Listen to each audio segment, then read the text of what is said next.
বৈশাখী মেলা। ছোটবেলা থেকে স্কুলে যতবার গরমের ছুটি পড়তো, বাবা মার হাত ধরে টুকটুক করে পৌঁছে যেতাম বৈশাখী মেলায়। তখন আমার আকর্ষণের প্রধান কেন্দ্রবিন্দু কী ছিল বলো তো? এই উড়োজাহাজ আর ড্রাগন ট্রেন। ড্রাগন ট্রেনে অবশ্য মা অনেকবার আমার সাথে চেপেছে, তবে এই উড়োজাহাজের ছোট্ট খাঁচায় তখন মাকে আটতো না। আর তখন একা একাই চড়তাম, কী যে ভালো লাগতো, মনে হতো কি ভীষণ বড় হয়ে গেছি, একা একা রাইড করছি।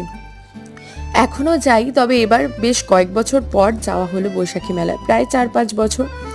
মাসিদের সাথে গেছিলাম, নানা রকম দোকান, আর দেখছিলাম এই কচিকাচাগুলো কীভাবে আনন্দ করছে। ওদের আনন্দটা সত্যি সব থেকে বেশি আনন্দের, কারণ আমি নিজেই ফিল করতে পারি সেই বয়সটাতে আমি যেইভাবে মেলায় এসে আনন্দ করতাম, এখন আর তেমন আনন্দ হয় না। এখন অ্যাট্রাকশনগুলোও চেঞ্জ হয়ে গেছে। এখন which attracts me the most, সেটা হচ্ছে ওই জায়েন্ট ফিল্ডটা। কিন্তু কাল অনেক চেষ্টা সত্ত্বেও চড়া হয়নি। পুরো ব্লগটা চ্যানেলে আসবে, তোমরা দেখতে থাকো।